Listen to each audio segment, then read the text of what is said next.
পাচ্ছ আমি রান্না করছি। কি রান্না করছি চলো তোমাদের সাথে শেয়ার করি। চলো তাড়াতাড়ি ঝটপট বন্ধুরা তোমাদের সাথে রান্নাটা দেখিয়ে নিই। কী রান্না থেকে মাছ নিয়ে এসেছি। আজকে হচ্ছে আলু আর বটবটি, বিনস আর কাঁকরোল দিয়ে মাছলা করে ঝোল করব। দেখো বন্ধুরা ভাত হচ্ছে, এখন ফুটছে। আর এই যে মাছ ভাজা হচ্ছে, সাথে দেবো আদা বাটা, রসুন বাটা, কাঁচা লঙ্কা আর গোটা জিরে। এই হচ্ছে রান্নার রেসিপি। হলুদ গুঁড়ো, লঙ্কা গুঁড়ো আর সাথে লবণ আছে, তেলের মধ্যে দিয়ে দিচ্ছি। আর এই যে রসুন বাটা আছে, আদা বাটা, এটা তেলের মধ্যে দেবো বন্ধুরা। সেগুলো এটার মধ্যে দিয়ে দেবে, কড়াইয়ের মধ্যে দিয়ে ভালো করে হালকা করে লাল লাল করে ভেজে নেবে। এরপর হলুদ গুঁড়ো, হালকা লঙ্কার গুঁড়ো আর লবণ দিয়ে দেবো। হলুদ গুঁড়ো, লঙ্কার গুঁড়ো, লবণ দিয়ে দিয়েছি।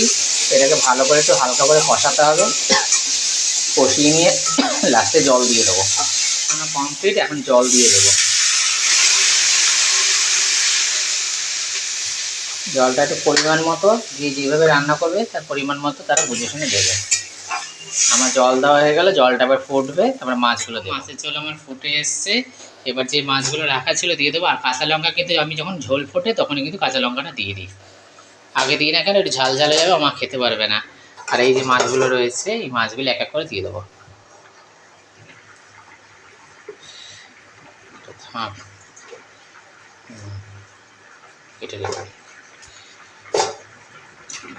দিয়ে দিলাম সব মাছগুলো বন্ধুরা, দেখেছো। একটু নাড়াচাড়া করে দিই।